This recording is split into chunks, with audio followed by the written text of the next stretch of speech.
पंढरपूर इथं संग्राम जाधव यांचा वाढदिवस मोठ्या थाटात तसंच विविध उपक्रमांनी साजरा करण्यात आला। पंढरपूर इथं जनसेवा संघटनेचे जिल्हा उपाध्यक्ष संग्राम जाधव यांचा वाढदिवस साजरा करण्यात आला। विविध उपक्रमांचे आयोजन यावेळी करण्यात आलं होतं। विविध स्पर्धांचं पारितोषिक वितरण पार पडलं। अस्मिता विजनच्या चॅनल प्रमुख अस्मिताताई गायकवाड व भैया देशमुख यांच्या हस्ते पुरस्कार वितरण करण्यात आलं। या प्रसंगी मान्यवरांनी शुभेच्छा दिल्या। चांगल्या माणसांनी येणं ही काळाची गरज आहे। बाहेर बसून खूप जण आपल्याला काय काय सांगत असतात। मला तर एका अधिकाऱ्यांनी बोलवलं, ते म्हटलं ताई तुमच्यासारखी व्यक्ती राजकारणात काय करते। मी म्हटलं असं नाहीये, चांगली लोक राजकारणात आली तर चांगलं घडेल। नाही, आभाळ फाटले, कुठं कुठं ठिगळ लावणार। म्हटलं जिथं जिथं आभाळ फाटले तिथं तिथं ठिगळ लावणार आणि ते करण्यासाठीच राजकारणात येणार। असंच काम संग्राम तुझ्या पण हसणं व्हावं, कारण तू शिवसेनेचं काम करतोय। त्याचबरोबर आदरणीय पप्पाजी ज्यांना मी माझे मोठे भाऊ मानत होते, तर त्यांच्या नेतृत्वाखाली संपूर्ण जवळदादा बहिणी असू देत, त्यांच्या सगळ्यांच्या नेतृत्वाखाली तू काम करतोय आणि त्यामुळे मला खात्री आहे की जनसेवा ईश्वर सेवा मानून काम करतोय। शिवसेनेसारख्या 80% समाजकारण 20% राजकारण मानणाऱ्या पक्षात तू काम करतोय। या सगळ्यामुळे एक चांगली धाटणी अशी तुझी तयार झालेली आहे आणि आपण असं म्हणतो की आपण ज्यांच्या मुशीत तयार होतो आपण तसेच घडतो। अरुण भाऊंनी एक खंत व्यक्त केली की सर्वसामान्य कार्यकर्त्याला आज लवकर न्याय मिळत नाही। भाऊ, मी पण सहन केलं।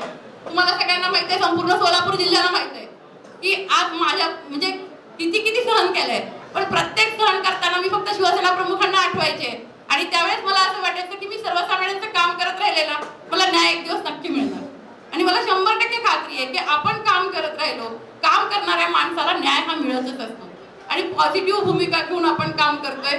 आज भैयासाहेब देशमुख आहेत, आज आमचे सुनील अप्पा पवार आहेत, ही माणसं किती वर्ष काम करतायत आणि समाजहिताचं काम करतायत। आज संग्रामला आशीर्वाद देण्यासाठी ही लोक आली आहेत। माधव भैया पवारांचं पण आज त्यांनी जरी कवी असले, साहित्यिक असले तरी समाज जागृतीचं काम ते सतत करतायत आणि या सगळ्या माणसांच्या मुळेच आज संग्राम मी तुला आज नक्की सांगते की यांचे आशीर्वाद ज्याच्या पाठीशी आहेत ही माणसं नक्की मोठी होणार आणि संग्राम तर मोठा होणार याची मला पूर्ण खात्री आहे, कारण त्याच्यासारखा शांत साधस आणि मनमिळावू मुलगा मी कुठे पाहिलेला नाही। त्याचं काम भरपूर आहे, पण तरीही मी त्याला मगापासून 3 वेळा सांगितलं संग्राम माझ्या शेजारी येऊन बस, पण तो आला नाही। तो म्हटला ताई मला नियोजन करायचंय, पण संग्राम नेहमीच कार्यकर्ता नाही तर कधीतरी नेता पण मला तुला बघायचंय आणि त्यामुळे येणाऱ्या काळात मला तुला पुढे बघायचंय।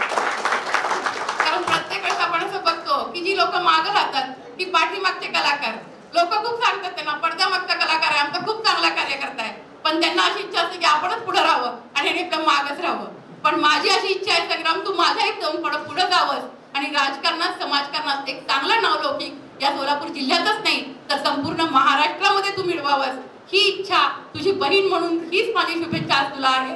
आज या कार्यक्रमामध्ये बऱ्याच जणांना आपण पुरस्कार देतोय। आज आपण म्हणतो की जे लोक चांगलं काम करतात, सत्कार्य करणाऱ्यांचा आपण सत्कार करतो आणि त्यामुळे तुम्ही तर सगळेजण खूप दिवसापासून सत्कार्य करताय आणि 200 जणांमधून 40 जणांची निवड केली आहे, म्हणजे तुम्ही खूप अमूल्य आहात। तर जे पुरस्कार करते आहेत त्या सगळ्या पुरस्कारार्थी यांचं मी मनापासून कौतुक करते। त्यांच्या सगळ्यांना मी शुभेच्छा देते भावी कार्यासाठी। त्यांच्या पवारांचा मोठा मुलगा म्हणून अभिमान वाटतो, पण त्यांच्या पावलावर पाऊल ठेवण्याची पात्रता माझ्या अंगात नाहीये, तर त्यांच्या पावलावर नम्रपणे मस्तक ठेवण्याचा माझा प्रयत्न असतो। आपण आपल्या आई वडिलांपेक्षा गुरुपेक्षा उंच होऊ शकतो, मोठं होण्याचा प्रयत्न केला पाहिजे, कारण उंच झाडाचं फळही मिळत नाही आणि सावलीही मिळत नाही, असं झाड काय कामाचं। थोडंसं झाड व्हावं, त्याची सावली मिळावी, त्याचं फळ, मग लिंबाचं झाड का असेना लिंबू सरबत करता आलं। आपण काय समुद्र गोड करू शकत नाही मित्रांनो, परंतु एका तांब्यात साखर घातली तर तेवढं पाणी गोड होतं, ते तीर्थ म्हणून देऊ शकतो ना आपण।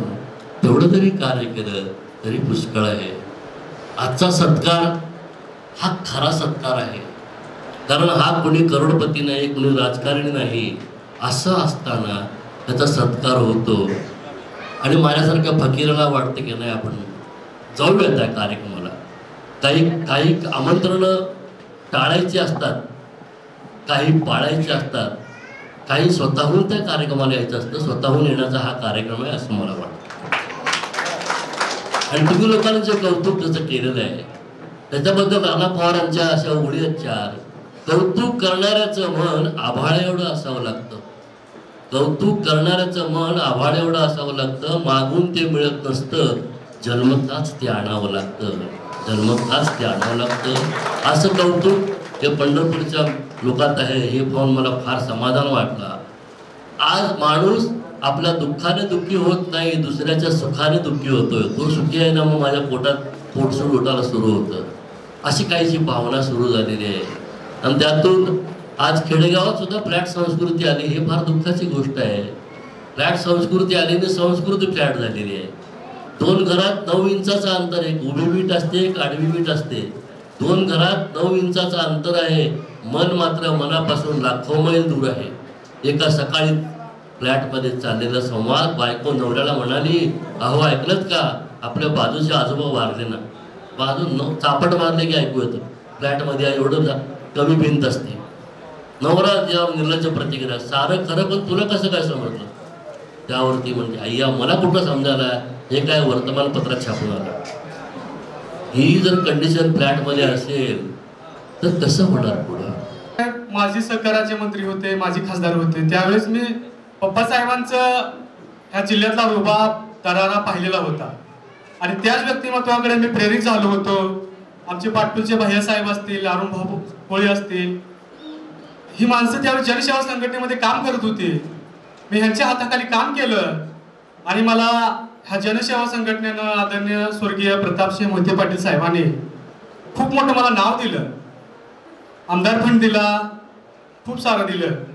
एका फुलचिंचोली सारख्या ग्रामीण भागातील नाकावरची नासी सुद्धा न उठणाऱ्या मुलाला आज एवढं मोठं व्यासपीठ मिळवून दिलं. म्हणून आज त्या आमच्या पप्पासाहेबांचे मी ऋण व्यक्त करतो माझ्या कवितेतून. मंत्र जनसेवेचा, लाखोंच्या झुकल्या माना तो भाषणाने उचलत होता. गोर गरिबांसाठी तो अन्यायखोरांना उचलत होता. देवानेही डोंकून पाहिलं तो गरिबांचा ताईत होता. दीन दुबळ्यांना बळ देणारा तो प्रतापसिंह नावाचा महिसा होता. तो प्रतापसिंह नावाचा महिसा होता. ना झुकला कधी ना नमला कधी, ना झुकला कधी ना नमला कधी. तो सिंहांची चाल होता. दिला शब्द पाळणारा तो इमानाचा राजा होता. दिला शब्द पाळणारा तो इमानाचा राजा होता. सत्ता असली काय नसली काय तो सत्ताधाऱ्यांचा बाप होता. तो सत्ताधाऱ्यांचा बाप होता. कोऱ्या कागदावरचा प्रतापसिंह नावाचा शब्द,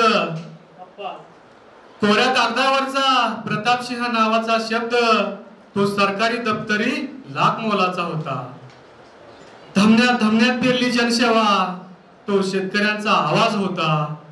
लाखो दिलांवर राज्य करणारा तो लोकनेता होता. स्वतःसाठी जगला नाही तो जनसेवेसाठी झिजला. अखेरच्या श्वासात सुद्धा तो जनसेवेचा मंत्र होता. तो जनसेवेचा मंत्र होता. मी काय जास्त बोलणार नाही. आज तुम्ही ह्या सगळ्या घटनांचे साक्षीदार आहात. खरं काम करणाऱ्याला देव सुद्धा अडवू शकत नाही. मी या पांडुरंगाच्या नगरीमध्ये प्रामाणिकपणे ह्या संघटनेचं काम करतोय, केलं आहे. आणि या प्रामाणिकपणे मी सगळं सेवा केलेली आहे जनसेवेची. मी आज दिवसभर झालं कार्यक्रम चालू आहे इथं पंढरपूरमध्ये.